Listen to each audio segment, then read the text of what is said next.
Hello everybody and welcome to a certain scientific Railgun T episode bloody hell 17 anime review. Sorry this is late. I couldn't do it yesterday. I need to buy lights. It's to do with the green screen. It's new, working on it, trying to make things look a bit better. Sometimes stuff goes wrong and stuff gets delayed because of it. But hey, we're here now, which is good. Anyway, so this episode we wrapped up, well not wrapped up, the Dream Ranker arc is weird, right? Just because out of all the major arcs, it's not real. It's connected, but it's not direct. You know what I mean? So you got Index. That's all one section. You know, here's where it is on the timeline. Dream Ranker, you got like a bit over here, then we got a bit over here. Like I'm pretty sure that the Kuroko stuff is on a completely different day than the stuff at the beginning with Misaka and Misaki and when they killed Blue Hair. You know, Pierce Aogami. So I think we're all over the place. This is the arc that needs like a date thing in the corner. And if that's been there and I've been missing it, sorry, but I don't think it has. Anyway, this episode itself, was there any Misaka? No, there wasn't. It was all Kuroko. So that's not. It's nice when Kuroko gets stuff to do that isn't just be annoying. You know, like I like Kuroko because I think she's cool. She's got cool power. Just teleportation, but it's cool. She does it in a cool way. She got a knife through her hand in the last arc. I think she's cool. I wouldn't call her underrated because boy can she be obnoxious and annoying sometimes. But anyway, let's get on with the episode, see exactly how this all played out. Let's do this.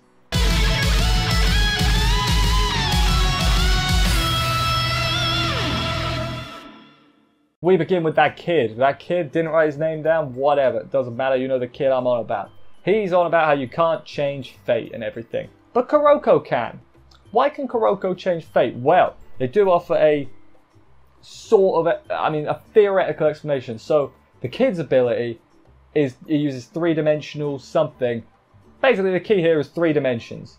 Kuroko's teleportation works in 11 dimensions. So, I guess because she's got a couple extra dimensions to work with, she can work around his foresight, I guess. He uses this pen light in his eye to foretell an event. Looks painful. If that was my ability, I'd feel screwed. I'd want a refund because that looks terrible. He gets an event out for him, basically just to prove it's legit. I'm not conning you. He's like, look, here's where it is. Go do it. And then afterwards, when they go leave, they're about to go leave, but the kid like has a nosebleed and he's hiding it. He's like, oh no one can see it.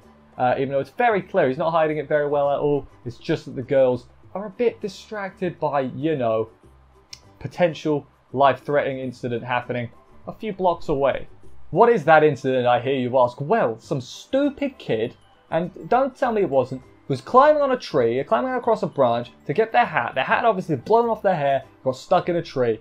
This tree is literally above a river. Like, it's a fast-flowing river as well, we find out later. What do you think happened to the kid? Let's take guesses here. Yeah, the kid fell in the river. Didn't even get the hat back, stupid kid. You ask a person with long arms. You don't try and do it yourself, you little grade school brat. Damn it. So, why are kids stupid? Yeah, not all kids are stupid. That's harsh. This one, though, this one was stupid.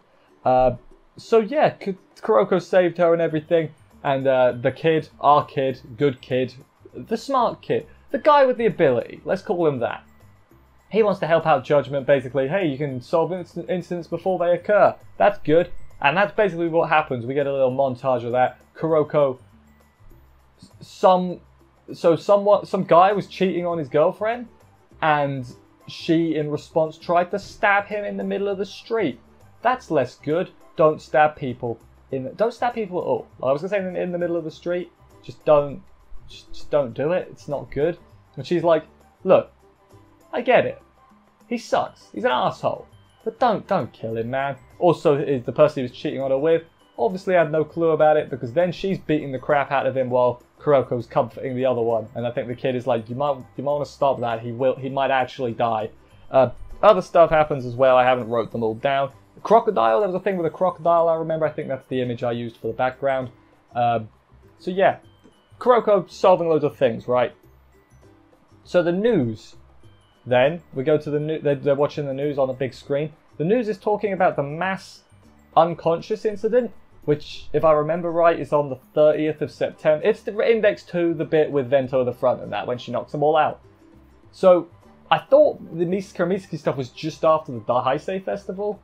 If you don't know, by the way, if you don't know the timeline of this stuff, look it up, because with Dream Ranker especially, it's going all over the place. Like, it's, as I say, I think this is, we've gone forward from a bit from, like, the bit, like, last episode I cut it somewhere where we've got a forward. Yeah, I think this is one of the reasons I don't like this arc, is because it's all over the place. It's just, it's kind of little side stories that will eventually lead to a bigger thing. So yeah, Kuroko is doing that. He didn't pick up the mass unconscious incident because maybe it didn't affect anyone close to him, because that's a thing that sort of is relevant as well, apparently. Kid gives her a handkerchief that she uses to wipe her knee and everything, and asks why she's in judgment, and basically because justice will prevail. Justice is good. Justice is very good.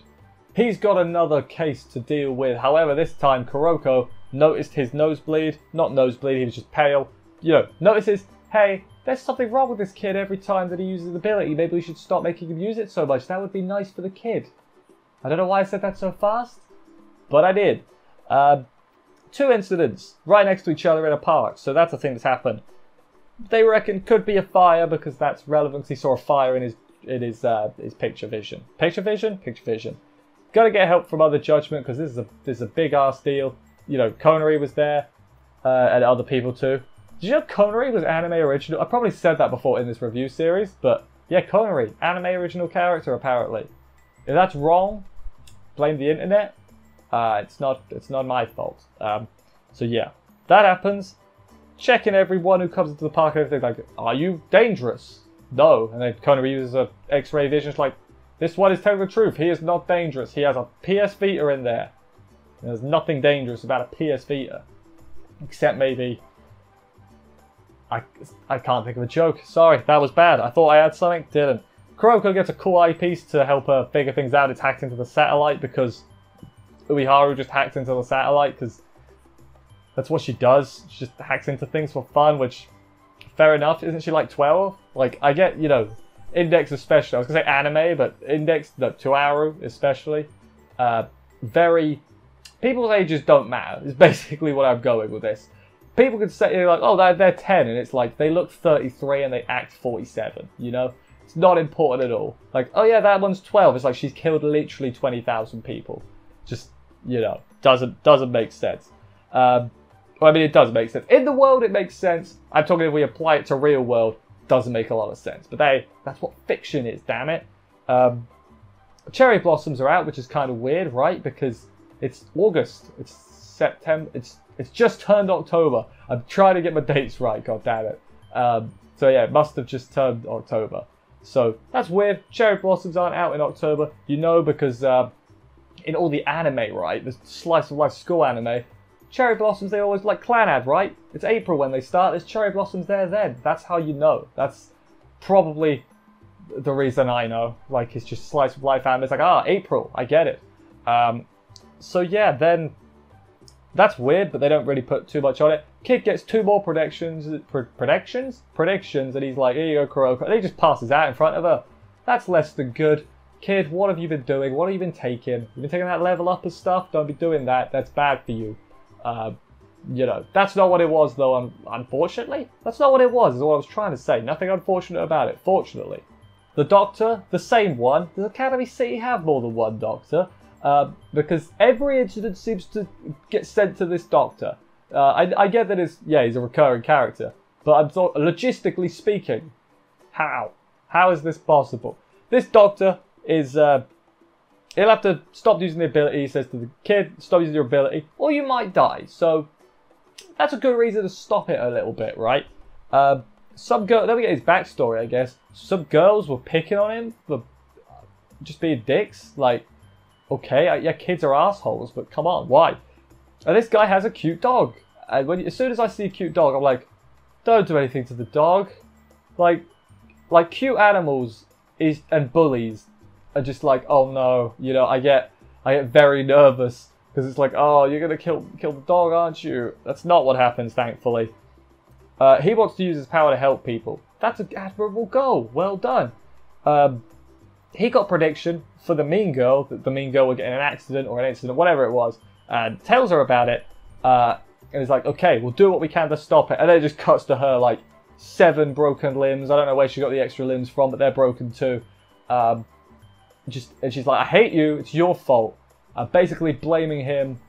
It's basically saying, you didn't predict the incident only happened because you saw it, which I'm like, that's not what his ability is, you know? The scientist could tell you this, lady, you rude bitch. And she throws a pot at him as well. What did the plant do? Plant deserved to live. Why is the plant any less important than you, girl? It's not. A girl, I mean, she apologized later on, that's besides the point. But then next he saw his dog, and he was like, I've got to do anything I can to save my dog. Screw that bitch, right? The dog is what's important. And then he found Kuroko, and you know, here's where we are now. And then he wakes up in a huff in the real world, out of his dream, and is like, I have to do something. And then he goes. That's exactly how it goes as well. The little is in the show. It's proof. Watch it again if you don't believe me. Vending machine explodes, like the wire causes an explosion. It wasn't exactly it wasn't the vending machine, which is important to note. The one, well, it's the vending machine. If you've watched this series before, you know what the vending machine is. It's the one that Toma and Misaka have their meetups at. Their unplanned meetups that seem to happen all the time. Like Misaka being a tsundere waiting for him? Fair enough. Toma? Is Toma just an idiot? Why'd I ask that? Of course he is. Yeah. Anyway, that's not important. The important thing is, it's a different vending machine. It's safe. Kuroko teleports to save everyone very quickly. She's on the scene immediately. Flames spreading everywhere because the cherry blossom tree had been injected with a flammable substance. I forget what they gave it a name, and I've forgotten what it is, and I haven't wrote it down, which is not good. I should have wrote it down. That's bad. So from now on, it will be called injection flammable thing. Okay, got it. Good. So that's not true. I think we saw last week. We saw the girls put the thing into the tree. So yeah, they're the bad guys. Kid asks her to teleport him into the fire, basically, and then Kuroko's like, slow down, tell me what's up. And he's like, my dog. And she's like, okay, we're going to go save your dog now. And he just looked flabbergasted. He's like, you'll really save my dog? Really? I thought you were going to leave him to die. And then her and Kuroko and Koda are even talking. They're like, dude thought we were going to leave his dog to die. Like, just because it's not a human doesn't mean we're not going to save it, you know? Because, yeah, justice and all that. So that's happening. He thinks, yeah, boy thinks Kuroko might be in danger because there was another incident in the park. So he thinks, oh no, she might be one of the incidents. So I got to get her out of there. And he tries to, and she's like, I can't back down. I got to see this through to the end. It's like, oh no, Kuroko's going to die.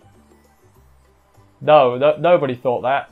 Nobody thought that. She found the dog and got out. She changed the direction of the fire by throwing the flammable substance and teleporting out. The dog is safe, and Kuroko, she's safe too. But the dog, though, the dog is safe. When are we going to get Tuaru Kagaku no dog? A certain scientific dog. I want that now. Would it be about this dog, or would it be about Misaka's cat called Dog? Who knows? But I kind of want this spin-off set. Astro Buddy and the other one, Accelerator, finished. So let's get a dog spin-off. I'm all for that. But the important thing though is everyone is safe now. Mission accomplished. We did it. So the girls that injected the drug into the tree, they're not bad at all, it turns out. They just wanted to make the cherry blossoms grow year-round. Didn't realise that it had this flammable, you know, this awful side effect that could have killed literally dozens of people and a dog, more importantly. So yeah, they're profusely apologising. They feel terrible. Just the one though. It's just the one girl. Turns out though, they learned about it from Indian Poker, which is the card game, in case you forgot. Which is sort of the, I guess, connecting factor, I presume, for all this arc. I haven't read it in ages. I don't remember much about it, to be honest. The dog got adopted. That's good. Kuroko goes to see the boy and basically tells him, hey, thanks to you we saved all those people. If it was just me on my own, wouldn't have been able to do it because I wouldn't be able to find them. We wouldn't be prepared enough, basically, so you saved those people. What else? Follow the curriculum to avoid your ability so you don't overuse it and damn near kill yourself. That's a pretty good advice from Kuroko there. She does have it occasionally. And then she says, then come see me again. I'm like, whoa, Kuroko, don't come onto a small child. What are you? Musujime? They cut that from the anime, didn't they? I definitely remember that, Musujime being a Shotokan. Yeah, I think they might have cut that. That's why though. Let Musujime have a appearance in Railgun, I guess. Again, if you don't know everyone's names, you're gonna be like, who is that again? It's the one Kuroko fights in Index 2. The one with the red hair, the other teleporter. That one. I feel like I should like explain myself better when I'm talking about stuff that not everyone will know. But then again, some people will know it. Who knows? It's a never-ending cycle. Anyway, not quite done yet. They're the same sort of person, these two. And Kuroko's like, I also have someone I look up to. I'm like, oh, who could that be? It's Misaka, right? Yeah, of course it is. Of course it is. Didn't even need to do the joke. But then I thought it would be funny if the kid was like, are you implying that I look up to you? Like, no, I don't. I think you're weird. Like, it would have been funny. Not what happened, though. And that was where the episode ended. I enjoyed it. I mean, feels kind of weird to just be like, oh yes, I enjoyed this episode. But it was good. Dream Ranker, I don't have much to... I mean, I like the little mini story, but it was kind of predictable. I like that it focused on Kuroko, like, and she wasn't annoying, like, at all. I can't think of her being annoying this episode. That's nice. But, yeah, I enjoyed it. So, let's get to my favourite part of the episode. As I say, like Kuroko when she's a bit more serious, a little bit more on the ball. As opposed to just fondling Misaka's chest question mark, because there's not a lot of it. So my favourite part of the episode was Kid tells Kuroko about, hey, my dog's in trouble. Kuroko, bam, immediately into action. It's like, okay, here's what we got to do. Konari, you're with me, Ueharu on the map. And the kid's just looking there on like, what? What? Why are you putting so much effort? Like, he thought they wouldn't help. Like, really like that part. Shows that Kuroko can be a good character. She's one of those characters that, depending on the episode, will either be the best or just the worst. And today she was way more close to the best. Way closer to the best than the worst. And that is good. But yeah, that wraps up this review very quickly before we actually do wrap up. The next episode title just reminded me what the next episode is. It's called Bust Upper, which, yeah, it's what you're thinking. It's definitely what you're thinking. I'm pretty excited for that. I kind of do remember parts of that, mainly the characters involved. I haven't started between that and then the opening. I am sort of remembering parts of Dream Ranker a little bit better, but not completely. So I'm still sort of in the dark, which I think is good. I think it's good to have a bit of knowledge, but still be a bit surprised when stuff happens. Because if you know everything, it's a bit like, oh, you know, you've got all the knowledge. But if you know a little bit, but are still surprised, you know what you're talking about, but you're also learning new things. I don't know why I'm going over all this. It was probably common sense, weren't it? Anyway, thank you everybody for watching this review. I hope you enjoyed it. If you did, please consider subscribing and stuff for more reviews. That would help me out a lot. Thank you very much. I will see you next week for another episode of this on Friday, hopefully. Hopefully I'll be able to get out with the green screen. I guess I better just quickly go over why it's late, other than me learning how to green screen. Basically, it takes longer to render, and considering it comes out quite late for me, don't know if I'll be able to get it out on the Friday. I will try my best, you know. I'm not going to use that as an excuse. If I can get it out, I'll get it out. If not, it'll come out the next morning, you know. But, yeah, so see you next week for another episode. Take care, and bye, guys.